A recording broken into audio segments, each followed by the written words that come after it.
একটা লাশকে অনেকক্ষণ রাখলে খারাপ জিনেরা ওই লাশকে নিয়ে যেতে চায়। বন্ধুরা, আজকের এই সত্যিকার ভূতের ঘটনাটি পাঠিয়েছে নাইমুল ইসলাম, বাংলাদেশের ঢাকা থেকে। আর এই ভৌতিক ঘটনা ঘটে তার শিক্ষক মারুফ এর সাথে। আজকের বিশেষ প্রশ্ন, তোমরা কি কেউ কখনো রাতে কোনো মৃত মানুষকে অনুভব করেছ? আর করে থাকলে সে কে ছিল?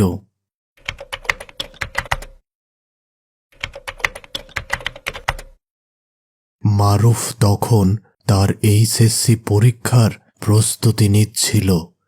একদিন সে ও তার দুই বন্ধু মহিম ও সোহাগ সিদ্ধান্ত নিল তাদের পরীক্ষা শেষে তারা কোথাও বেড়াতে যাবে। তো স্থান ঠিক হলো সোহাগের নানার বাড়ি। তো যথারীতি তাদের পরীক্ষা শেষ হলে তারা একটি বাসে করে সোহাগের নানার বাড়ির উদ্দেশ্যে রওনা দিল। সন্ধ্যার পর বাস থেকে নেমে একটি টোটোতে করে পৌঁছে যায় সোহাগের নানার বাড়ি।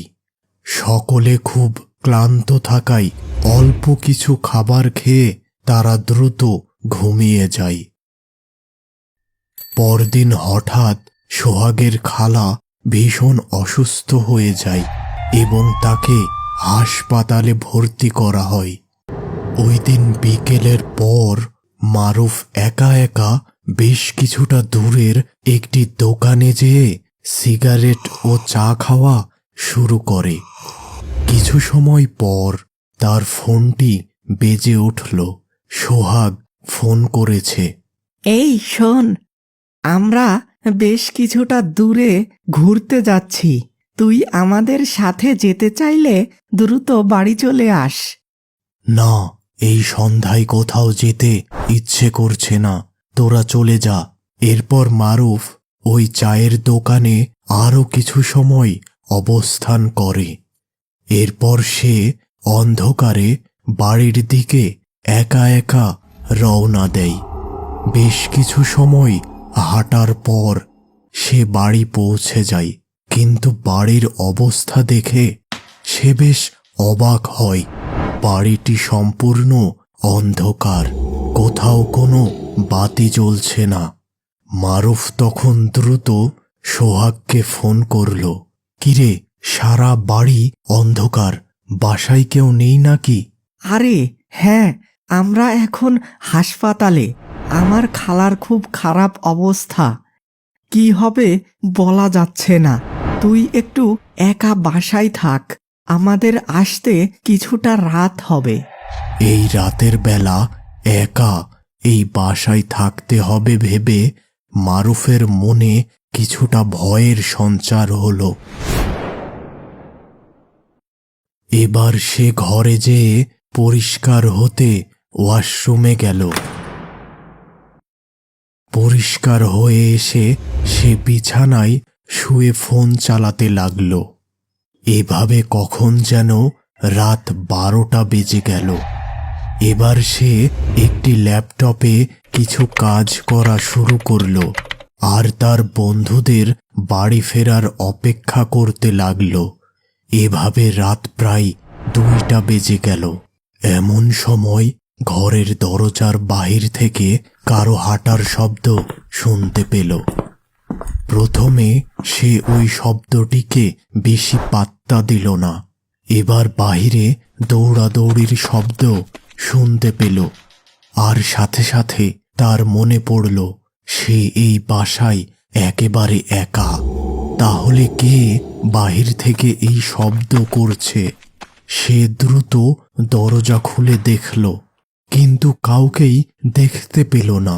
সে ভীষণ অবাক হল। এবার পাশের ঘর থেকে একটি চেয়ার ফেলার শব্দ শুনতে পেল। এবার সে ভীষণ ভয় পেল এবং দ্রুত তার ঘরের দরজা আটকে দিল। বিছানায় বসে সে ভাবতে লাগল ওই শব্দটি হয়তো তার মনের ভুল। এমন সময় বাহির থেকে কিছু কুকুরের কান্নার শব্দ শুনতে পেল। মারুফ ভীষণ ভয় পেল। সে দ্রুত বিছানায় শুয়ে ঘুমানোর চেষ্টা করল। এমন সময় ঘরের জানালায় সোহাগের খালার মতো একজন মহিলা এসে বলল, মারুফ, তুমি একটু বাহিরে আসো। সোহাগের খালা ভীষণ অসুস্থ হয়ে হাসপাতালে ভর্তি ছিল। তাহলে এই মহিলা কে? এবার সে বুঝতে পারে এই মহিলা আসলে কোনো জিন। সোহাগের খালার বেশে কোনো জিন তাকে ডাকছে। সে ওই সময় ভীষণ ভয়ে অজ্ঞান হয়ে যায়। সকালে দরজায় ভীষণ কড়া নাড়ার শব্দে ঘুম ভাঙে মারুফের। দ্রুত সে দরজা খুলে দেয়। কিরে, ঘুম ভাঙতে এত দেরি হলো কেন? আর একটা দুঃসংবাদ আছে, আমার খালা গত রাতে হাসপাতালে মারা গেছে। মারুফ ভীষণ হকচকিয়ে যায় এবং গত রাতের ভৌতিক অভিজ্ঞতার কথা তাদের জানায়। এসব শুনে সোহাগ ও মহিম ভীষণ ভয় পায়। এবার তারা সামান্য কিছু সকালের নাস্তা করে সোহাগের মৃত খালার বাড়ির উদ্দেশ্যে রওনা দিল। খালার বাড়ি পৌঁছে তারা যে কথা শুনল তাতে তারা বেশ অবাক হল। হাসপাতাল থেকে খালার মৃতদেহ এনে একটি ঘরে রাখা হয়েছিল। কিভাবে যেন ওই ঘরের দরজা আটকে যায়। এখন দুপুর, কেউ ওই দরজা খুলতে পারছে না। একজন বড় মাপের হুজুরকে ডাকা হয়েছে। তিনি আসলেই কিছু একটা ব্যবস্থা হবে। এসব কিছু জেনে মারুফ ভীষণ ভয় পেয়ে যায় এবং সে সিদ্ধান্ত নেয় যত দ্রুত সম্ভব এখান থেকে নিজ বাড়ি পৌঁছাতেই হবে। বেশ কিছু সময় পর একজন হুজুর আসলেন এবং তিনি ওই লাশ রাখার ঘরের দরজার সামনে যেয়ে চোখ বন্ধ করে কিছু পাঠ করলেন এবং দরজা উদ্দেশ্য করে ফু দিলেন। এবার দরজায় হাত দিয়ে ধাক্কা দিতেই দরজা খুলে গেল। এই লাশ আর গোসল করানোর দরকার নেই। যত দ্রুত সম্ভব জানাজার নামাজ পড়িয়ে এর কবর দেওয়ার ব্যবস্থা করো। এবার হুজুরের কথা মতো দ্রুত লাশের দাফন কাফনের ব্যবস্থা করা হলো। এবার হুজুরকে মারুফ গত রাতের ভৌতিক ব্যাপারটা জানালো। তিনি সব কিছু শুনে বললেন, আমি বুঝতে পেরেছি সব। ওই লাশটিকে সারা রাত ওইখানে রেখে দেওয়া উচিত হয়নি। এমনিতেই এই মহিলা হয়তো কোনো খারাপ কাজে জড়িত ছিল, তাই দুষ্টু জিনেরা তার রূপ ধরে মারুফের ঘরে যায়।